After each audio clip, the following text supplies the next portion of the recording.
The Port of Singapore refers to the collective facilities and terminals that conduct maritime trade handling functions in harbours and which handle Singapore's shipping. Currently the world's second busiest port in terms of total shipping tonnage, it also transships a fifth of the world's shipping containers, half of the world's annual supply of crude oil, and is the world's busiest transshipment port. It was also the busiest port in terms of total cargo tonnage handled until 2005, when it was surpassed by the Port of Shanghai. Thousands of ships drop anchor in the harbour, connecting the port to over 600 other ports in 123 countries and spread over 6 continents. The Port of Singapore is not a mere economic boon, but an economic necessity because Singapore is lacking in land and natural resources. The port is critical for importing natural resources, and then later re-exporting products after they have been refined and shaped in some manner. For example, wafer fabrication or oil refining to generate revenue. The service industries such as hospitality services, typical of a port of call, restock the food and water supplies on ships. Ships pass between the Indian Ocean and the Pacific Ocean through the Singapore Strait. The Straits of Johor on the country's north are impassable for ships due to the Johor-Singapore Causeway, built in 1923, which links the city of Woodlands, Singapore to Johor Bahru in Malaysia History. In the late 13th century, a kingdom known as Singapura was established on the north bank of the Singapore River around what was called the Old Harbour. It was the only port in the southern part of the Strait of Malacca and serviced ships and traders in the region, competing with other ports along the coast of the Malacca Straits such as Jambi, Kota China, Lambri, Samudra, Palembang, South Kedah and Tamiang. The port had two functions. First, it made available products that were in demand by international markets, according to the Daoy Zhilu by Chinese trader Wang Dan. These included top-quality hornbill casks,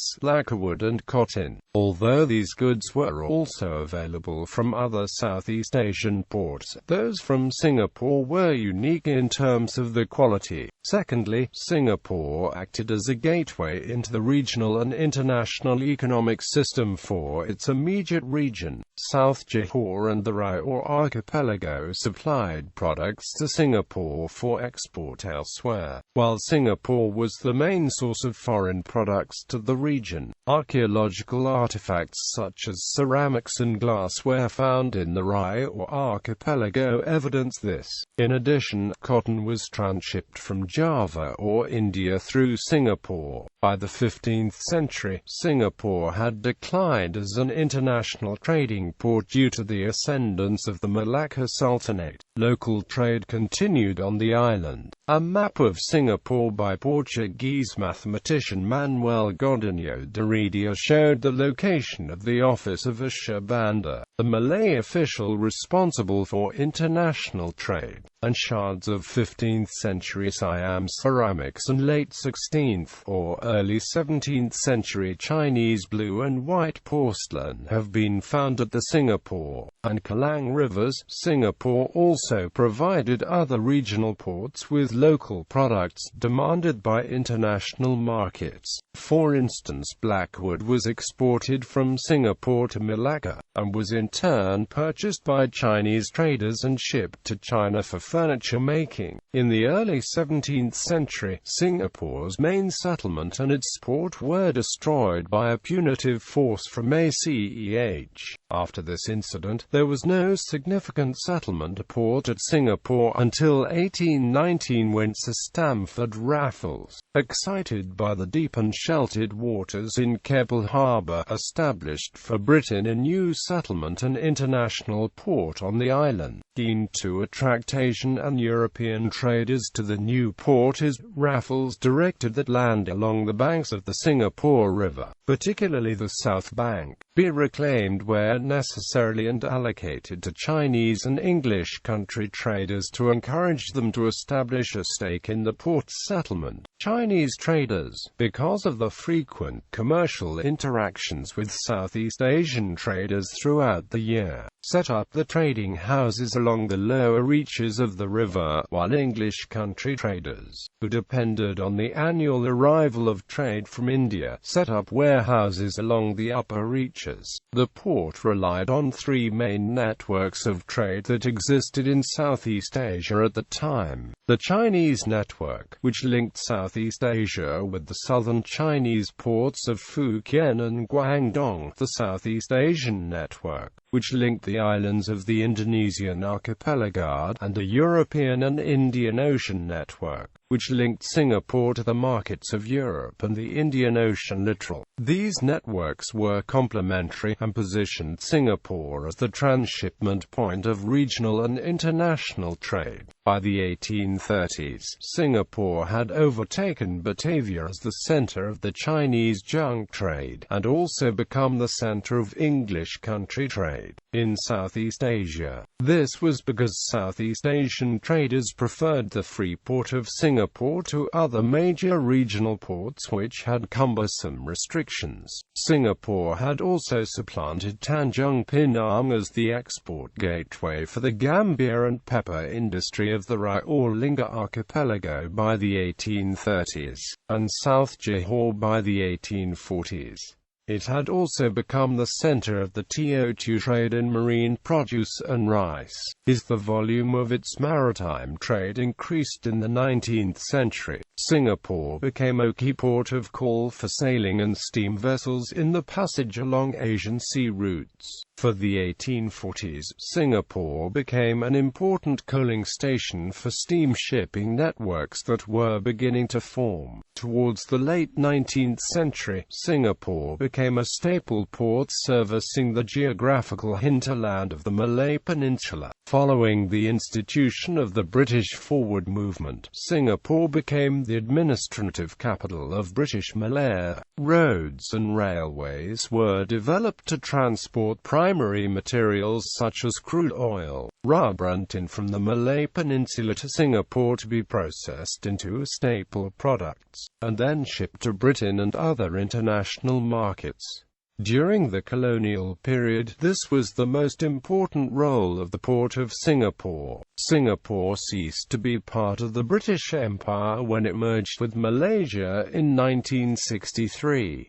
Singapore lost its hinterland and was no longer the administrative or economic capital of the Malay Peninsula. The processing in Singapore of raw materials extracted in the peninsula was drastically reduced due to the absence of a common market between Singapore and the Peninsula states. Since Singapore's full independence in 1965, it has had to compete with other ports in the region to attract shipping and trade at its port. It has done so by developing an export-oriented economy based on value-added manufacturing. It obtains raw or partially manufactured products from regional and global markets and exports value-added products back to these markets through market access agreements such as World Trade Organization directives and free trade agreements.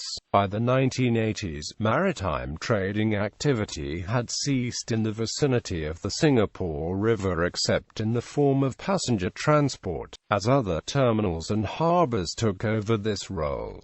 Keppel Harbour is now home to 3 container terminals. Other terminals were built in Jurong and Pasir Panjang as well as in Sembawang in the north. Today, the port operations in Singapore are handled by 2 players, PSA International and Jurong Port, which collectively operate 6 container terminals and 3 general-purpose terminals around Singapore. In the 1990s, the port became more well-known and overtook Yokohama, and eventually became the busiest port in terms of shipping tonnage operations. The port is the world's busiest port in terms of shipping tonnage handled, with 1.15 billion gross tons handled in 2005. In terms of cargo tonnage, Singapore is behind Shanghai with 423 million freight tons handled. The port retains its position as the world's busiest hub for transshipment traffic in 2005, and is also the world's biggest bunkering hub, with 25 million tons sold in the same year. Singapore is ranked first globally in 2005 in terms of containerized traffic,